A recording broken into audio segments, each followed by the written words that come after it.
Cake তৈরি হয়ে গেছে। দেখি এরপর একটা করে এইভাবে ছাড়িয়ে নিতে হবে। খুব সুন্দরভাবে উঠে চলে এলো।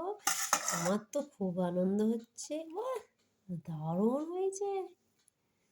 এরপর দেখি কেমন নরম হয়েছে। দারুণ হয়েছে, দারুণ খেতে হবে, দারুণ হয়ে গেছে।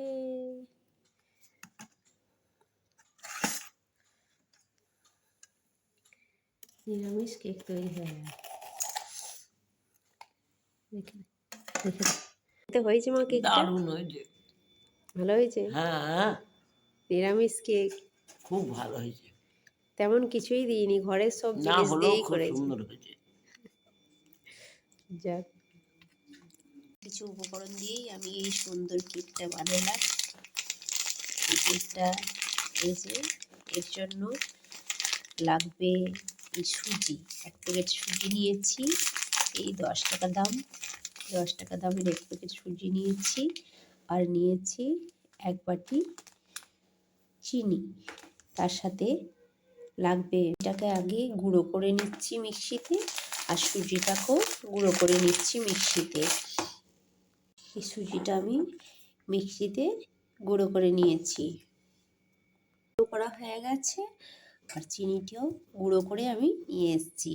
এরপর এই দুটিকে একসাথে আমি দিয়ে দিলাম, মিশিয়ে দেবো। এরপর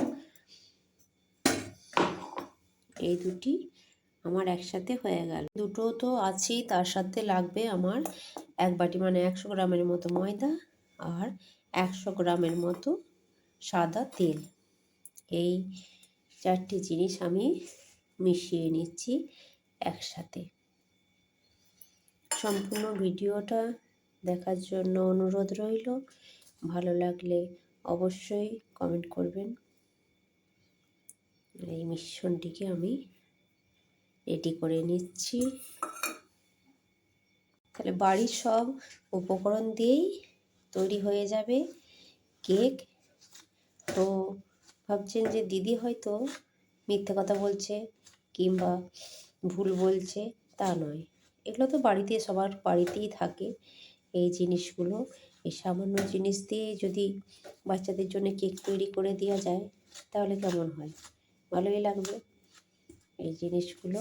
আর তার সাথে লাগবে আমার এই 1 বাটি দুধ। এই দুধটা গরমও হবে না আর ফ্রিজের ঠান্ডাও হবে না, এটা সাধারণ টেম্পারেচারে থেকে এই দুধটাকে আমি দিয়ে দিলাম। এরপর এই মিশ্রণটিকে আমি 10 মিনিটের মতো রেখে দেবো। তারপর আমি আবার তৈরি করব। তো এটাকে পুরোটা মিশ্রণটাকে আমি যেভাবে গুলিয়ে নিচ্ছি দেখো।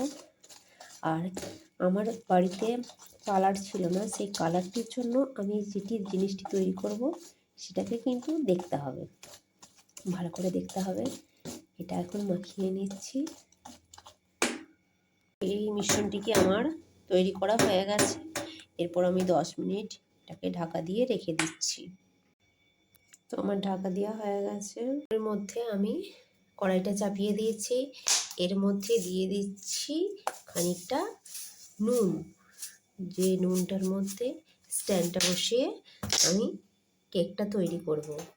আর এদিকে তো আমার 10 মিনিট রেস্টে রাখা হয়ে গেছে। আর এই যে আমি এটাকে বসিয়ে দিচ্ছি ভালোভাবে, এটাকে বসিয়ে দিলাম। তারপর এদিকে আমি ওই সেই রং করার জিনিসটা তৈরি করে নিচ্ছি। তৈরি করার জন্য এই যে আমি এখানে নিয়ে নিয়েছি চিনি। সেই চিনিটাকে গরম করব, গরম করে রংটি চলে আসবে দেখুন। তো আপনাদের কাছে যদি কোনো রকম কালার না থাকে, আমার কাছে ছিল না, তাই আমি এই কালারটিকে কেমন তৈরি করে নিলাম। সব বলছি না, বাড়ির উপকরণ দিয়েই সব হয়ে যাবে। কত সুন্দর এই যে কালারটি হয়ে গেল। আমি এর মধ্যে এটাকে মিশিয়ে নিচ্ছি। এখনই কত সুন্দর হয়ে গেছে রংটি, আমার মনে হচ্ছে এখনই খেয়ে ফেলি। এই যে কত সুন্দর হয়ে গেছে। এখানে আমার একটি থালার ওপর 4টি বাটি আমার সাজানো হয়ে গেছে। এই বাটিগুলোতে আমি এরপরে একটু করে তেল বুলিয়ে নেব। তারপর এই জিনিসটা আমি ঢেলে দেবো। তারপর তৈরি হয়ে যাবে একদম ডিম ছাড়া সুজির কেক। আর এই শীতের দিনে এইগুলো তো ভালোই লাগবে মাঝে মাঝে করতে, খেতে তো ভালোই লাগবে। তাহলে দেখে নাও শেষ পর্যন্ত। বাটিগুলোতে ভর্তি ভর্তি দেওয়া যাবে না, আমি খানিকটা কম করে দিয়েছি, তাই জন্যে আমার আরেকটি ছোট বাটি লাগলো। এইটি কমিয়ে নিয়েছি, এর জন্য 5টি বাটি আমার হয়ে গেছে। এরপর আমি এই উনুনে গ্যাসটা জ্বালিয়ে দিয়েছি। এরপর চাপা দিয়ে আমি আধ ঘন্টার মতো রেখে দেবো। তো বন্ধুরা, এইভাবে একটা কাঠি নিয়ে দেখতে হবে কেকটি হয়ে গেছে কিনা। এই যে কেকের গায়ে কিছু, এই যে কাঠিটার গায়ে কিছু লেগে নাই, তার মানে হয়ে গেছে। এই যে সব কেকগুলোই তৈরি হয়ে গেছে। এরপর এটাকে ঠান্ডা করতে দিয়ে তারপর রেডি হয়ে যাবে।